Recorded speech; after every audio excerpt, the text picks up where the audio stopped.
학생 여러분 만나서 반갑습니다. 오늘도 사회 수업 재미나게 해봅시다. 오늘 사회 수업 주제는 민주적 의사결정 원리에 따라 문제를 해결하기입니다. 교과서는 46쪽에서 50쪽이 되겠습니다. 수업 흐름을 먼저 살펴볼까요? 첫 번째, 학교의 문제 원인 파악. 두 번째, 민주적 의사결정 원리에 따라 문제 해결 방안 탐색. 세 번째, 문제 해결 방안 결정. 이런 수업 흐름으로 공부해 보도록 하겠습니다.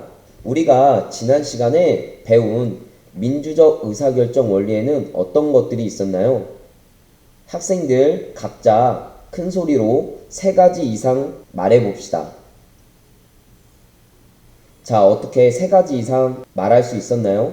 공부를 잘하기 위해서는 사람의 오감을 적절히 활용해야 됩니다. 눈으로 보기만 하면 안 되고요.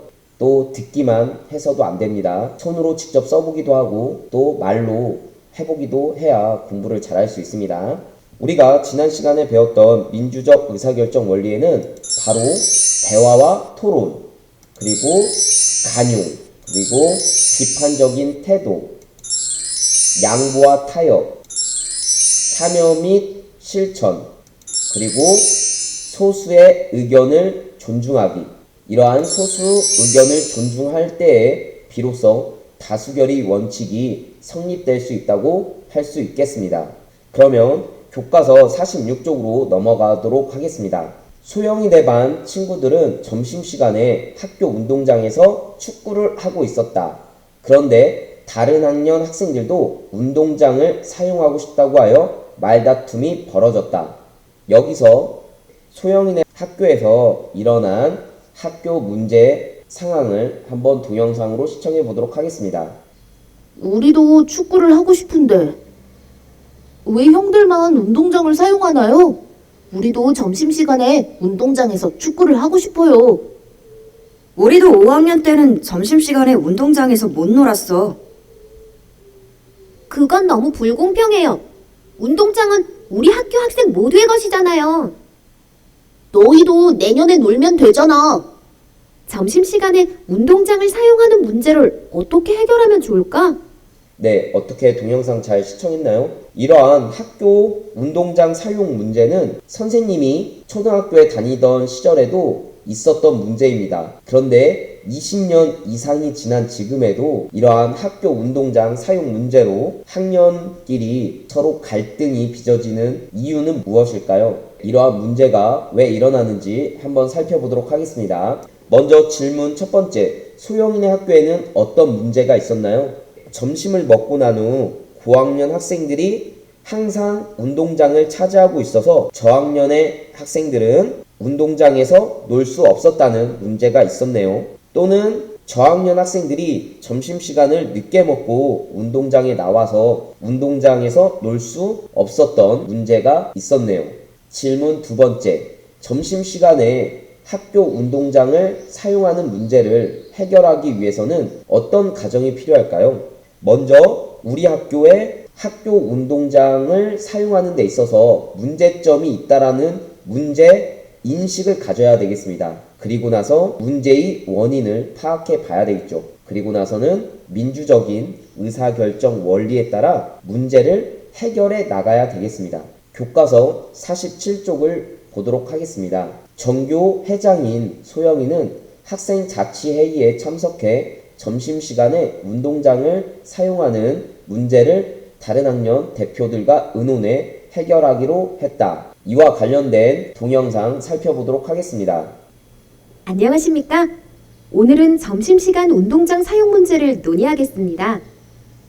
점심시간을 반으로 나눠 저학년과 고학년이 각각 사용하는 것은 어떨까요? 그렇게 되면 저학년은 밥을 천천히 먹기 때문에 운동장을 사용할 수 없을 것입니다.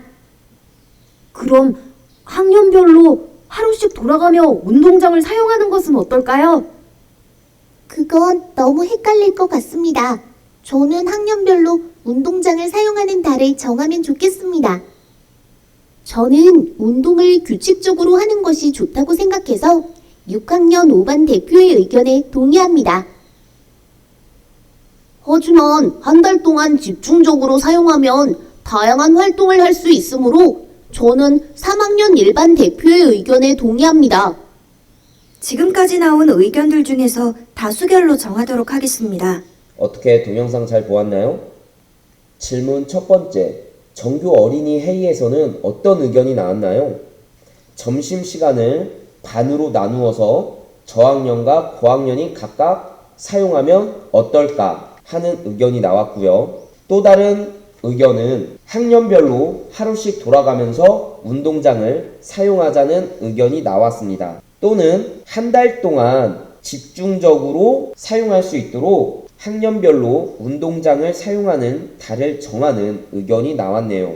이러한 의견들은 각각의 장단점이 있을 것입니다. 첫 번째, 점심시간을 반으로 나누어서 저학년과 고학년이 각각 사용하는 의견에는 먼저 저학년들이 고학년 학생들의 눈치를 보지 않고 마음껏 운동장에서 뛰어놀 수 있다는 장점이 있습니다. 하지만 점심시간을 반으로 어떻게 나눌지 급식 시간이 있기 때문에 이 점심시간을 어떻게 반으로 나누어야 될지에 대한 결정하기가 어렵다는 단점이 있습니다.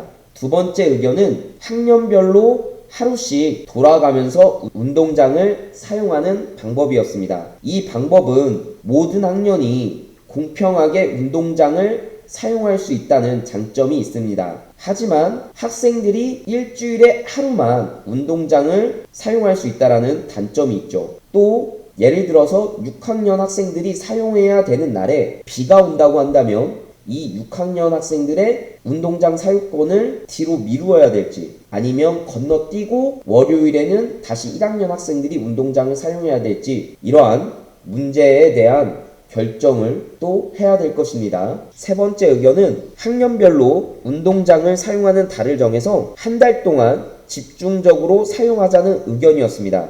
이러한 의견도 공평하게 한 달 동안 운동장을 사용할 수 있다는 장점을 가지고 있지만 한 달 동안 집중적으로 사용하기 때문에 학년별로 사용한 달이 끝나면 또 몇 달 동안 운동장을 사용할 수 없다는 단점을 가지고 있습니다. 따라서 문제 해결 방안에는 각각의 장점과 단점이 있기 때문에 이러한 장점과 단점을 모두 따져서 가장 합리적이라고 생각하는 방안이 무엇인지 서로 대화와 토론을 통해서 정해야 되겠죠. 자, 질문 두 번째. 토론할 때 유의할 점은 무엇이 있나요?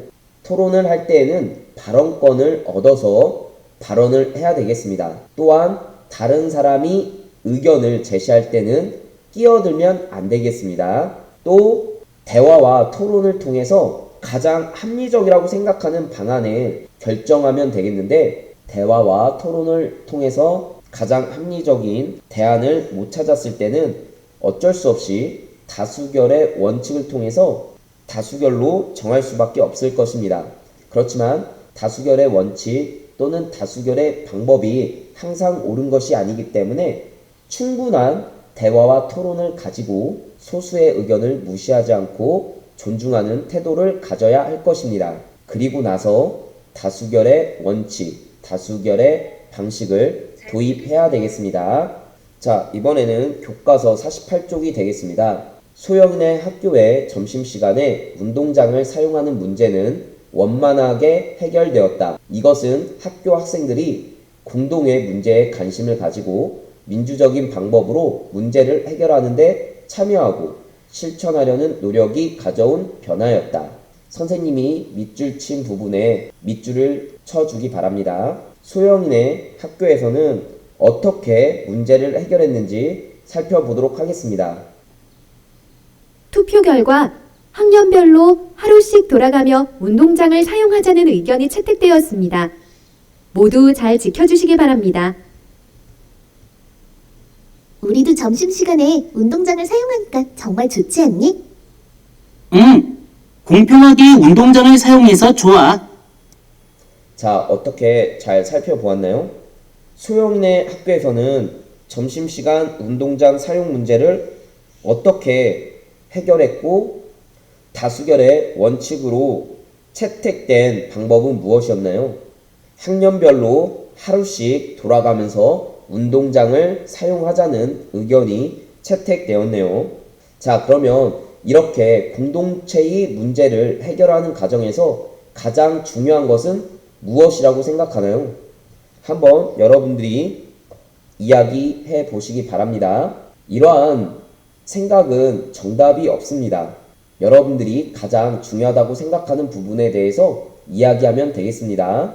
선생님이 생각할 때는 이러한 공동체의 문제를 가장 합리적인 방안을 선택했다면 가장 많은 지지를 받은 그 다수결의 결과를 겸허히 받아들이고 내가 지지하지 않은 의견이라고 할지라도 이 결정에 따르는 것이 중요하다고 생각합니다.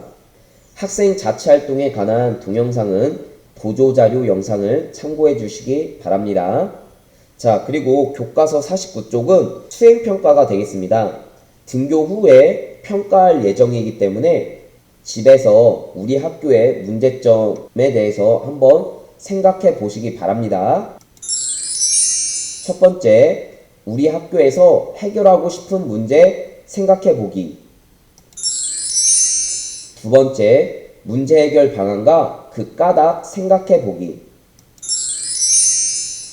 세 번째, 내가 생각한 문제 해결 방안의 장점과 단점 생각해 보기. 이렇게 집에서 세 가지에 대해서 생각해 보고 학교에 등교한 후에 모든 별로 모여서 수행평가를 해 보도록 하겠습니다. 그러니까 집에서 미리 생각해 봐야 되겠죠.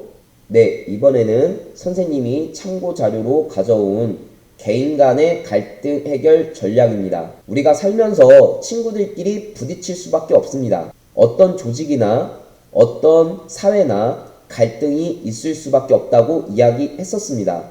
이러한 갈등이 빚어졌을 때 어떻게 해결해야 되는 것이 중요한지 간단하게 설명해 보도록 하겠습니다. 첫 번째는 자기 주장이 옳다고 강하게 이야기하고 다른 사람의 의견은 수용하지 않는 태도입니다. 우리는 이것을 경쟁이라고 합니다. 즉, 상대방의 희생을 통해서 자신의 이익을 추구하는 방법이 되겠습니다. 두 번째는 협력입니다. 자기 주장도 내세우고 다른 사람의 의견도 받아들이는 태도입니다. 이러한 협력은 서로 윈윈 전략이라고 하고 쌍방이 모두 이익을 가질 수 있는 해결 방안입니다. 따라서 이러한 협력이 가장 좋은 전략이라고 할 수 있겠습니다. 이번에는 세 번째로 회피입니다. 회피는 자기 주장도 내세우지 않고 다른 사람의 의견도 받아주지 않는 태도가 되겠습니다. 이러한 회피 전략은 중립적인 입장에서 갈등 해결을 위한 어떠한 적극적인 역할도 하지 않고 서로 회피를 하는 거겠죠. 문제 상황을 회피하는 것입니다. 네 번째는 수용입니다. 자신의 의견은 내세우지 않고 타인의 의견을 전적으로 받아들이는 태도입니다. 이러한 수용은 자신의 입장을 양보하고 상대방에게 협조하는 전략입니다. 자신이 주장이 잘못되었다고 판단될 때 이렇게 다른 사람의 의견을 전적으로 수용하겠죠. 다섯 번째는 타협입니다. 서로 상대방끼리 조금씩 양보해서 부분적인 만족을 얻고자 하는 전략입니다. 자기 주장도 조금 양보하고 타인의 의견도 조금 양보해서 서로 절충안을 마련하는 태도가 되겠습니다. 여기에서 가장 좋은 방법은 협력이라고 할 수 있겠습니다. 그렇지만 우리가 100% 윈윈 전략으로 갈 수 없기 때문에 어쩔 수 없이 서로 조금씩 양보해서 타협안을 만들어내는 것이 중요하다고 할 수 있겠습니다. 자, 오늘도 사회 수업 시청해 주셔서 감사합니다. 우리 학교에는 어떤 문제가 있는지 살펴보고 학급 회의나 정규 어린이 회의에 안건으로 올려봅시다. 우리 학교에 관심을 많이 가져야 문제의식도 생깁니다. 오늘은 이것으로 마치도록 하겠습니다. 다음 시간에 만나요. 안녕.